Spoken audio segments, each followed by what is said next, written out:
ஆசிரியர்களுக்கு வணக்கம். இதில் இருக்கிற ஒவ்வொரு கேள்விகளுமே ரொம்ப ரொம்ப இம்பார்ட்டன்ட், சரிங்களா? ஆசிரியரோட உளவியலை சோதி தெரிகிற மாதிரியான கேள்விகள் கண்டிப்பாக இடம்பெறும் ஒவ்வொரு டெட்லையுமே. இந்த டாபிக் ரிலேட்டடாக நான் ஆல்ரெடி 2 வீடியோ கொடுத்துருந்தேன். அந்த வீடியோவை பார்த்துட்டு அதுக்கப்புறம் டெஸ்ட்டுக்கு ப்ரிப்பேர் ஆகுங்க அப்படின்னு சொல்லியிருந்தோம். அதை சார்ந்த கேள்விகள் தான் இன்றைக்கி டெஸ்ட்டாக வரப்போகுது. இதில் இருக்கிற கேள்விகள் எல்லாம் நீங்கள் கொஞ்சம் யோசித்து போடுற மாதிரி தான் இருக்கும். அதனால் கேள்விகளை கொஞ்சம் நல்லா புரிஞ்சுக்கிட்டு அதுக்கப்புறம் ஆன்சர் பண்ணுங்கள். எல்லோரும் டெஸ்ட் நோட் எடுத்துட்டிங்களா? இந்த டெஸ்ட் முடிச்சதுக்கப்புறம் ஏதாவது டவுட் இருந்ததுன்னா, எந்த கொஷினாவது கொஞ்சம் கிரிட்டிக்கலாக இருக்க மாதிரி இருக்குது அப்படின்னு தோணுச்சுன்னா அதை கண்டிப்பாக நோட் பண்ணி வச்சுக்கோங்க. பின்னாடி எக்ஸாமுக்கு ஹெல்ப்ஃபுல்லாக இருக்கும். சரிங்களா? இப்போ டெஸ்ட் பார்க்கலாம். ஒரு குழந்தையின் முதல் ஆசிரியராக கருதப்படுபவர் யார்? தலைமை ஆசிரியர், பெற்றோர், வகுப்பு ஆசிரியர், நண்பர்கள். வகுப்பறையில் ஆசிரியர் பாரபட்சமின்மை என்பதை கடைபிடிப்பது எதனை உறுதிப்படுத்த உதவும்? அனைத்து மாணவர்களும் ஒரே மாதிரியான மதிப்பெண் பெறுவதை, ஆசிரியரின் பணிச்சுமை குறைவதை, மாணவர்களிடையே பாதுகாப்பான மற்றும் சமமான கற்றல் சூழல் நிலவுவதை, பள்ளியின் நிர்வாக கட்டமைப்பு சீராவதை. ஒரு பாடத்தை நீண்ட நேரம் இடைவெளியின்றி கற்பிக்கும் போது ஏற்படும் வெறுப்பு எதை குறிக்கிறது? மாணவர்களின் சோம்பேறித்தனத்தை, மூளையின் ஏற்புத்திறன் குறைந்து கற்றலில் தேக்கம் அடைவதை குறிக்கிறது, ஆசிரியரின் கற்பித்தல் திறன் குறைபாட்டை குறிக்கிறது, பாடத்தின் கடினத்தன்மையை குறிக்கிறது. ஆசிரியர்களுக்கான ஒழுக்க நடைமுறை விதிகள் எதனை இலக்காக கொண்டு உருவாக்கப்பட்டுள்ளன? ஆசிரியர்களை கட்டுப்பாட்டுக்குள் வைத்திருக்க, மாணவர்களுக்கு ஒரு முன்மாதிரியாக திகழ்ந்து அவர்களிடம் நேர்மறையான மாற்றத்தை உருவாக்க, ஆசிரியர்களுக்கிடையிலான போட்டியை தவிர்க்க, கல்வித்துறையின் சட்ட சிக்கலை தீர்க்க. சிறந்த மனநலன் உள்ள ஆசிரியர்களால் மட்டுமே ஆரோக்கியமான மாணவர்களை உருவாக்க முடியும். இதற்கு என்ன பொருள்? ஆசிரியர் எப்போதும் சிரித்துக்கொண்டே இருக்க வேண்டும்.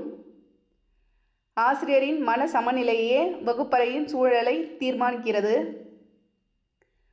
ஆசிரியர் அதிக அறிவுத்திறன் பெற்றிருக்க வேண்டும். ஆசிரியர் மாணவர்களுக்கு அதிக வீட்டுப்பாடம் கொடுக்கக்கூடாது. கல்வி உளவியலில் மிக முக்கியமாக கருதப்படுவது எது? கட்டிட வசதி, மாணவர்களின் மன இயல்புகளை அறிவது, விளையாட்டு உபகரணங்கள், புத்தகங்களின் எண்ணிக்கை. ஒரு சிறந்த ஆசிரியரின் வகுப்பறை நடத்தை எவ்வாறு அமைய வேண்டும்?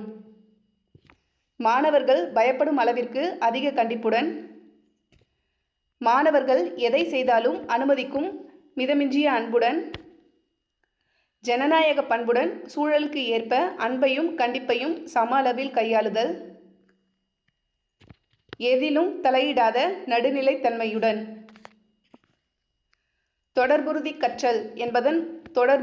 கற்றல் என்பதன் முக்கியத்துவம் என்ன? ஒரு பாடத்தை மற்றொரு பாடத்துடனும் நடைமுறை வாழ்க்கையுடனும் இணைத்து ஆழமான புரிதலை உண்டாக்குதல். மாணவர்களிடம் தொடர்ந்து பேசிக்கொண்டே இருப்பது. பாடங்களை விரைவாக நடத்தி முடிப்பது. அதிகப்படியான உதாரணங்களை வரிசையாக கூறுவது. உளவியல் பயிற்சி இல்லாத ஆசிரியர் கற்பிக்கும் போது மாணவர்களிடம் ஏற்படும் கழிவு மற்றும் தேக்கம் எதனால் உருவாகிறது? மாணவர்களின் பொருளாதார வசதி குறைபாட்டால், மாணவர்களின் தேவைகளையும் கற்கும் திறனையும் ஆசிரியர் உணராததால், பாடத்திட்டம் மிக எளிமையாக இருப்பதால், பள்ளி வேலை நேரம் அதிகமாக இருப்பதால். மாணவர்களின் கற்றல் அடைவுகளை மதிப்பிடுவதில் எது மிகவும் சவாலானது? வினாத்தாள் தயாரிப்பது, மதிப்பெண்களை மட்டும் கணக்கிடுவது, மாணவர்களின் புரிதலையும் நடைமுறை பயன்பாட்டையும் நம்பகமாக அளவிடுவது, தேர்வு முடிவுகளை வெளியிடுவது. மாணவர்களின் மறைமுக நடத்தைகளை கண்டறிய உற்றுநோக்கல் முறை ஏன் சிறந்ததாக கருதப்படுகிறது? இது ஆசிரியர் அமர்ந்த இடத்திலிருந்தே வேலை செய்யும் வேலை என்பதால் மாணவர்கள் இயல்பான சூழலில் இருக்கும்போது அவர்களின் உண்மையான எதிர்வினைகளை அறிய முடிவதால், இது குறைந்த நேரத்தை எடுத்துக்கொள்கிறது என்பதால், இதன் மூலம் மாணவர்களை பயமுறுத்த முடியும் என்பதால். இதை கொஞ்சம் யோசிச்சு போடுங்க. உற்றுநோக்கல் முறை ஏன் சிறந்ததுன்னு சொல்றாங்க. தவறுகள் செய்யும் மாணவனை நல்வழிப்படுத்துதல் என்பது எதனை உள்ளடக்கியது? தவறுக்கான காரணத்தை கண்டறிந்து அன்புடன் கூடிய வழிகாட்டுதல் மூலம் நடத்தையை மாற்றுவது, இனிமேல் தவறு செய்ய மாட்டேன் என எழுதி வாங்குவது, தவறுகளை மன்னித்து அப்படியே விட்டுவிடுவது, அந்த மாணவனுக்கு கூடுதல் வீட்டு பாடம் கொடுப்பது. கற்றலில் பின்தங்கிய மாணவர்களை முன்னேற்ற ஒரு ஆசிரியர் கையாள வேண்டிய சிறந்த முறை எது? அவர்களுக்கு அதிக வீட்டு பாடம் தருவது, அவர்களின் ஆர்வத்தை அறிந்து அதற்கேற்ப கற்பிப்பது, அவர்களை தனி வகுப்பில் அமர வைப்பது, மதிப்பெண் குறைவதை சுட்டிக்காட்டி பயமுறுத்துவது. ஒரு ஆசிரியர் வகுப்பிற்குள் நுழையும் போது மாணவர்கள் அமைதியாக இல்லை என்றால் அவர் என்ன செய்ய வேண்டும்? சத்தமாக கத்தி அமைதிப்படுத்துவது, கரும்பலகையில் ஏதேனும் ஒரு சுவாரஸ்யமான படத்தையோ செய்தியையோ எழுதுவது, பிரம்பால் மேசையை தட்டுவது, அமைதியாகும் வரை வகுப்பிற்கு வெளியே நிற்பது. கற்பித்தலில் ஆர்வமூட்டுதல் என்பது எப்போது செய்யப்பட வேண்டும்? பாடத்தின் தொடக்கம் மட்டும், பாடம் முடியும் போது, பாடம் நடத்தும் முழு நேரமும், தேர்வு நெருங்கும் போது. இதோட 15 கொஷின் முடிஞ்சிருச்சு. இப்போ இதுக்கான ஆன்சர்ஸை செக் பண்ணிக்கலாம். கொஷின் எப்படி இருந்தது அப்படின்றத மறக்காமல் கமெண்ட்டில் சொல்லுங்கள். கொஷின் டஃப்பாக இருந்ததா, ஈஸியாக இருந்ததா, யோசிக்கிற மாதிரி இருந்ததா? மறக்காமல் ஒரு லைக் போடுங்க. நீங்கள் கொடுக்குற இந்த கமெண்ட்ஸ் அண்ட் லைக் தான் எனக்கான ஊக்கம், அதாவது எனக்கான எனர்ஜி பூஸ்டர். உங்களுக்கு நான் எப்படி பெஸ்ட்டாக கிளாஸஸ் அண்ட் கொஸ்டின்ஸ்லாம் கொடுக்கணும்னு நான் யோசிக்கிறேனோ அதுபோல் நீங்களும் எனக்கு ஒரு லைக்ஸ் கொடுத்தா தானே எனக்கும் மோட்டிவாக இருக்கும். ஆன்சர் செக் பண்ணலாம். ஒரு குழந்தையின் முதல் ஆசிரியராக கருதப்படுபவர் யார்? பெற்றோர். வகுப்பறையில் ஆசிரியர் பாரபட்சமின்மை என்பதை கடைபிடிப்பது எதனை உறுதிப்படுத்த உதவும்? மாணவர்களிடையே பாதுகாப்பான மற்றும் சமமான கற்றல் சூழல் நிலவுவதை. Option C. ஒரு பாடத்தை நீண்ட நேரம் இடைவெளியின்றி கற்பிக்கும் போது ஏற்படும் வெறுப்பு எதனை குறிக்கிறது? மூளையின் ஏற்புத்திறன் குறைந்து கற்றலில் தேக்கம் அடைவதை குறிக்கிறது. Option B. ஆசிரியர்களுக்கான ஒழுக்க நடைமுறை விதிகள் எதனை இலக்காக கொண்டு உருவாக்கப்பட்டுள்ளன? மாணவர்களுக்கு ஒரு முன்மாதிரியாக திகழ்ந்து அவர்களிடம் நேர்மையான மாற்றத்தை உருவாக்க. Option B.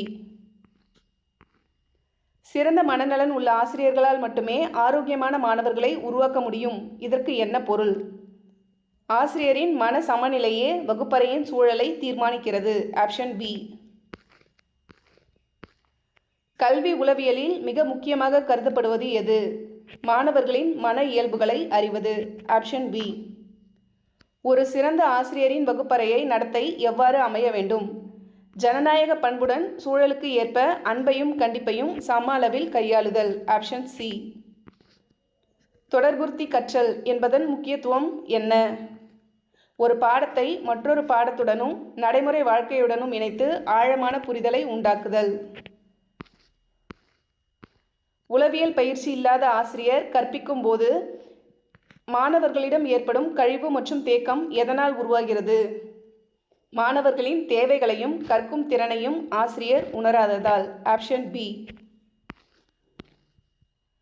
மாணவர்களின் கற்றல் அடைவுகளை மதிப்பிடுவதில் எது மிகவும் சவாலானது? மாணவர்களின் புரிதலையும் நடைமுறை பயன்பாட்டையும் நம்பகமாக அளவிடுவது. Option C. மாணவர்களின் மறைமுக நடத்தைகளை கண்டறிய உற்றுநோக்கல் முறை ஏன் சிறந்ததாக கருதப்படுகிறது? மாணவர்கள் இயல்பான சூழலில் இருக்கும்போது அவர்களின் உண்மையான எதிர்வினைகளை அறிய முடிவதால். Option B. தவறு செய்யும் மாணவனை நல்வழிப்படுத்துதல் என்பது எதனை உள்ளடக்கியது?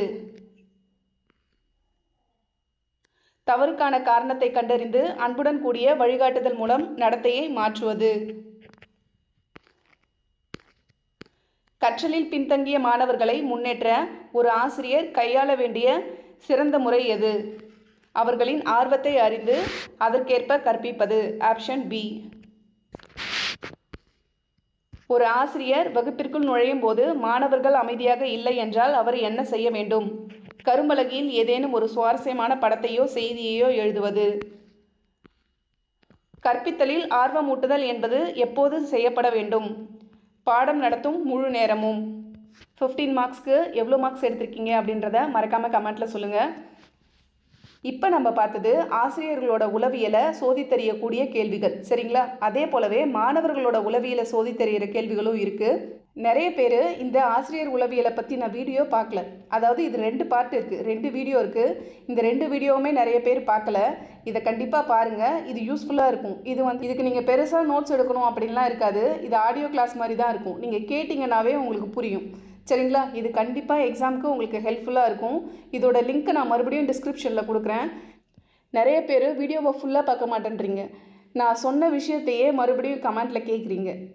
நான் லிங்க்கு டிஸ்கிரிப்ஷனில் கொடுத்துருக்கேன் அப்படின்னு ஒவ்வொரு வீடியோக்கும் சொல்கிறேன். அதே போல் டிஸ்கிரிப்ஷன்லேயும் கொடுத்துருக்கேன். பட் அதை பார்க்காம கமெண்ட்டில் மேம் லிங்க்கு கொடுங்கன்னு கேட்குறீங்க. ஒரு வீடியோனா அதை ஃபுல்லாக பாருங்கள். ஏன்னா உங்களுக்கு அது முழுமையாக என்ன சொல்ல வரேன் அப்படின்றது புரியும், சரிங்களா? இது போலவே மாணவர்களோட உளவியலை சோதித்தறிகிற கேள்விகளும் இருக்குது. அதுவுமே ரொம்ப இம்பார்ட்டன்ட். ஒரு மாணவர்களோட உளவியல் ஆசிரியர் தெரிஞ்சிருக்கணும் அப்படின்னு சொல்லிட்டு அதுக்கான கேள்விகளும் கேட்குறாங்க.